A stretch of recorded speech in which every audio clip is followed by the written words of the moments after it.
So நம்ம சப்ஸ்கிரைபர்ஸ்லாம் நிறைய பேருக்கு இருக்க சந்தேகம் என்னன்னா, என்ன சீரிஸ்ல ப்ராசர் வாங்குறதுங்கிற ஒரு சந்தேகம் இருக்கு. இத பார்த்தீங்கன்னா, ஏற்கனவே நமக்கு ஒரு சப்ஸ்கிரைபர் வந்து நம்ம கமெண்ட் பண்ணியிருந்தாரு. இந்த Asus VivoBook 15 அன்பாக்சிங் வீடியோல.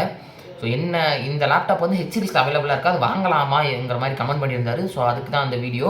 ஸோ ப்ராசஸர் பார்த்தீங்கன்னா, நமக்கு மொத்தம் 4 வகையான சீரிஸ் இருக்கு. So U, P, H and HX.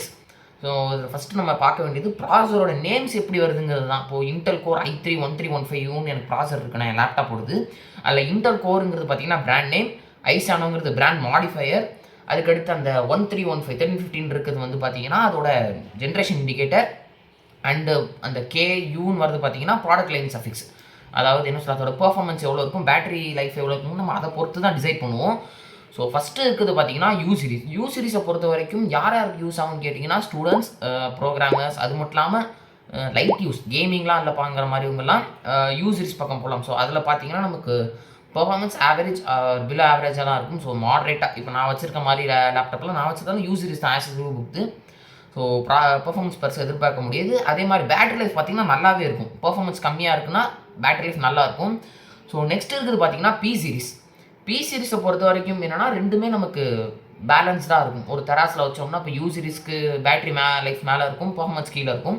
But B series பார்த்தீங்கன்னா ரெண்டுமே பேலன்ஸ்டாக இருக்கும். ஸோ பெர்ஃபார்மன்ஸும் ஓரளவுக்கும் கிடைக்கும், பேட்டரி பேக்கப்புமே நல்லா இருக்கும். மினிமம் ஒரு யூ சீரிஸ்க்கு ஒரு 2 to 4 ஹவர்ஸ் இருக்குன்னா நமக்கு இது வந்து ஒரு 2 to 3 ஹவர்ஸ் அந்த ரேஞ்சில் இருக்கும். 3 ஹவர்ஸ் இல்லை 2 ஹவர்ஸ் வரைக்கும் கிடைக்கும். யூ சீரிஸ்க்கு நமக்கு 4 ஹவர்ஸ் கிட்டே கிடைக்கும். ஸோ அடுத்து பார்த்தீங்கன்னா ஹெச் சீரிஸ்னு ஒன்று உண்டு. அது வந்துன்னா ஹை அண்ட் ப்ராசஸர்.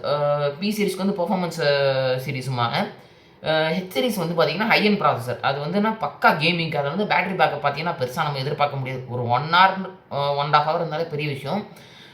அதில் பார்த்தீங்கன்னா பேட்டரி பேக்கப் பெருசாக எதிர்பார்க்க முடியாது. பட் பெர்ஃபார்மன்ஸ் பார்த்தீங்கன்னா பக்காவாக இருக்கும். என்ன பெரிய கேம் வரணும் அடிச்சு நோட்டலாம். So Premiere Pro, After Effects மாதிரி சாஃப்ட்வேர்லாம் நல்லாவே எடுக்கும் comparing to B series. H சீரிஸ்க்கு மேலேயும் ஒன்று இருக்குது, அதுனா ஹெச்எக்ஸ்ன்னு சொல்லுவாங்க. ஹெச்எக்ஸ் பொறுத்த வரைக்கும் அது வந்து வெரி ஹை அண்ட் ப்ராசஸர்.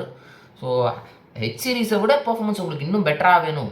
ஆனால் பேட்டரி பேக்கப் ஹெச் சீரிஸ்லையும் ஹெச்எக்ஸ்லையும் சரி ரெண்டுத்துலேயுமே பேட்டரி பேக்கப் சரியாக கிடைக்காது. ஸோ அதையும் மனசில் வச்சுக்கோங்க. நீங்கள் ஒரு ஸ்டூடெண்ட்டாக இருந்தால் யூ சீரிஸ் போகலாம்.